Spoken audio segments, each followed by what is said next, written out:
दोस्तों नमस्कार, स्वागत है आपका 4 PM पर। मैं हूं आपके साथ अदिति। अब हर किसी की नजर पश्चिम बंगाल चुनाव के नतीजे पर टिकी हुई है। पश्चिम बंगाल विधानसभा चुनाव की काउंटिंग जो है वो अभी भी जारी है और शुरुआती कुछ राउंड्स के रुझानों में भाजपा को बढ़त मिलती हुई दिखाई दे रही है।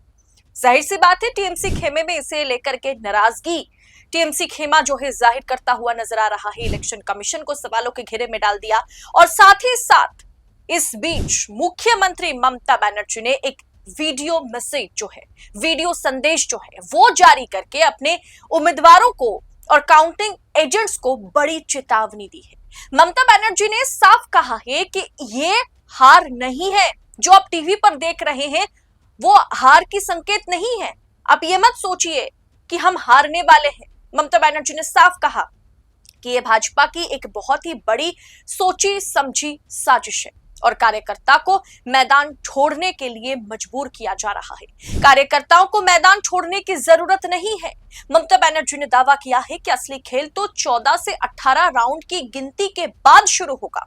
दोस्तों, जब तक मैं ये वीडियो रिकॉर्ड कर रही हूँ अब तक जो है 10 राउंड के आसपास की गिनती हो गई है, जहां भारतीय जनता पार्टी 188 सीटों पर आगे चल रही है और टीएमसी 94 सीटों पर है और कांग्रेस को 2 सीटें मिली है, मिली मतलब बढ़त बनाई हुई है कांग्रेस, और 1 सीटों पर जो लेफ्ट है वो आगे है। दोस्तों, आज के समय में सत्ता की आंखों में आंखें डालकर पत्रकारिता करना मुश्किल हो गया है। हमारे 4 PM नेशनल यूट्यूब चैनल और फेसबुक चैनल को, जिसे आपका प्यार और विश्वास हमेशा से मिलता रहा, उसे बंद करके सरकार ने यह साबित कर दिया कि वो आपके सवालों से कितना डरती है। मुश्किल दौर है, लेकिन हम ना रुके थे और ना ही रुकेंगे।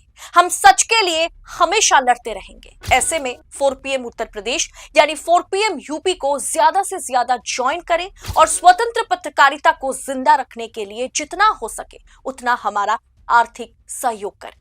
आपके सहयोग से ये जंग हम जीत कर रहे हैं। इस बीच टीएमसी के शशि पांजा हो या महुआ मैत्रा हो, हर कोई अपने अपने क्षेत्र में काउंटिंग सेंटर के बाहर बैठी हुई है और ये आरोप लगाया जा रहा है कि जानबूझ करके काउंटिंग को स्लो किया गया है।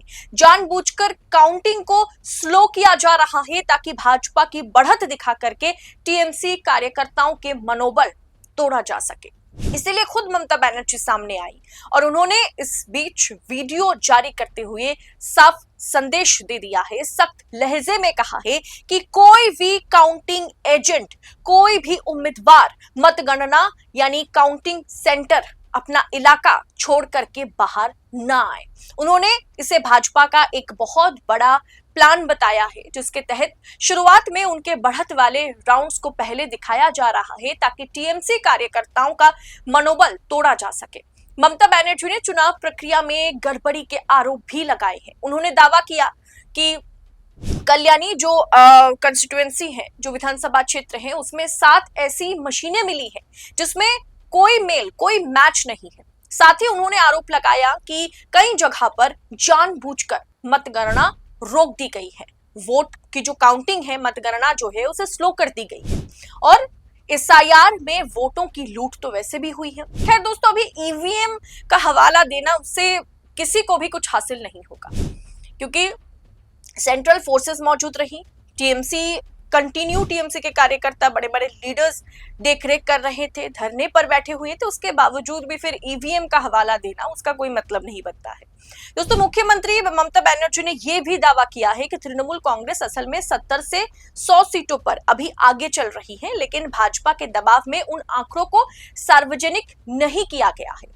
उन्होंने यह भी आरोप लगाया कि भाजपाई मीडिया के जरिए झूठी खबरें फैलाई जा रही है और राज्य की पुलिस भी फिलहाल केंद्रीय बलों के नियंत्रण में काम कर रही है पश्चिम बंगाल में। अपने कार्यकर्ताओं में जोश भरते हुए दीदी ने साफ साफ कहा है कि डरने या मन छोटा करने की जरूरत नहीं है। 14 से 18 राउंड की गिनती होने दीजिए, आप ही जीतेंगे। सूर्यास्त के बाद यानी सनसेट के बाद, सूर्यास्त के बाद तृणमूल ही विजेता बन करके उभरेगी। मैं आपके साथ हूं, बाघ के बच्चों की तरह लड़िए। ये उन्होंने अपने कार्यकर्ताओं को संदेश दिया है। जाहिर सी बात है ये देना बहुत ही एक कर्तव्य है जो पार्टी के मुखिया हैं उनके लिए, कार्यकर्ताओं को, एजेंट्स के लिए। लेकिन दोस्तों फिलहाल जो स्थिति बनी हुई है ना, चाहे ममता बनर्जी संकेत दे, संदेश दे, कितना भी वो चेतावनी दे अपने कार्यकर्ताओं को, स्थिति जो है वो अभी ममता बनर्जी के फेवर में पश्चिम बंगाल में नहीं है। इस बात को स्वीकार कहीं ना कहीं थोड़ी देर में करनी पड़ेगी। शुरुआती रुझानों के बाद सारा मतलब जो नहीं होता कि सारा जो खेल है वो पूरी तरीके से भाजपा के पाले में, और वो सारा खेल जो है टीएमसी के अगेंस्ट चला गया है। क्या वाकई सूर्यास्त के बाद बंगाल की तस्वीर बदलेगी? ऐसा लगता तो नहीं है, क्योंकि ममता बनर्जी के लिए एंटी इनकम्बेंसी फैक्टर बहुत बड़ा फैक्टर है। इसके बारे में मैंने पहले भी आपको बताया था कि भाजपा इन किन प्रकरण, machinery, ED, CBI, central forces, ये सब कुछ का इस्तेमाल कर रही है। वो से तो बंगाल जीतना है, ममता बनर्जी से छीनना है। लेकिन ममता बनर्जी के लिए एक एंटी इनकम्बेंसी फैक्टर काम कर रहा है। भाजपा अगर अच्छे तरीके से, निष्पक्ष तरीके से भी चुनाव में मतलब चुनाव लड़ने की कोशिश करती तो भी अच्छी खासी सीटें हासिल कर सकती थी। लेकिन एक तो पहले से मुकाबले में भाजपा इस बार काफी मजबूत रही बंगाल में, उसके ऊपर मशीन और मशीनरी का इस्तेमाल हुआ है। ममता बनर्जी के लिए एंटी इनकम्बेंसी फैक्टर से लेकर के युवाओं की नाराजगी जो है, शिक्षित युवाओं की नाराजगी, रोजगार को लेकर के वो चरम पर है। सरकारी नौकरी को लेकर के युवा नाराज है। आरजीकर रेप और हत्याकांड मामले को लेकर के महिलाएं नाराज है। इसके अलावा चुनाव आयोग, 2.5 lakh central forces, central observers, 90 lakh से भी नामों का वोटर लिस्ट से हटना, ये तमाम चीजें जो है वो भारतीय जनता पार्टी उसके चलते जादुई आंकड़ा पार कर सकती है। इसमें कौन सी बड़ी बात है? पिछली बार 58 लाख वोटों के अंतर से टीएमसी जीती थी, और आज अगर 90 लाख वोटर्स वोटर लिस्ट से हट जाए, ऊपर से ये तमाम फैक्टर्स तो है ही, तो टीएमसी के लिए जीत का दरवाजा बहुत पहले ही बंद हो गया था। वो तो कहीं ना कहीं ममता बनर्जी की ताकत है, या अभी भी जो निचला तबका है, जो आम गरीब है, जो माइनॉरिटीज है, वो अभी भी खुल करके ममता बनर्जी के समर्थन में खड़े थे।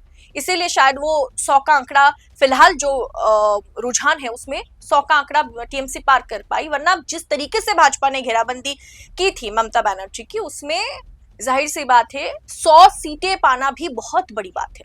फिलहाल आगे देखना दिलचस्प होगा, क्या ममता बनर्जी जो कह रही हैं कि 16 या 17 या 18 राउंड के बाद, 18 राउंड की गिनती के बाद समझ में आएगा कि किसके पाले में कितनी सीटें जा रही हैं। और अभी तो 10 राउंड के आसपास ही गिनती हुई है, तो शुरुआती कुछ राउंड्स को देख करके जहां भाजपा को बढ़त मिल रही है, अभी उछल-कूद करने की जरूरत नहीं है। उन्होंने अपने कार्यकर्ताओं को जो संदेश दिया है, क्या वाकई सूर्यास्त के बाद पिक्चर, तस्वीर जो है वो बदलेगी, या फिर भारतीय जनता पार्टी या पश्चिम बंगाल में कमल खिलने वाला है? कमेंट बॉक्स में आप अपनी राय हमारे साथ जरूर बताएं। कमेंट बॉक्स में अपनी राय खुल करके लिखें, हमारे साथ शेयर करें, और ऐसी खबरों को यूं ही पड़ताल के साथ पाने के लिए 4 PM के साथ बने रहें। बहुत बहुत शुक्रिया आपका। जय हिंद, जय भारत।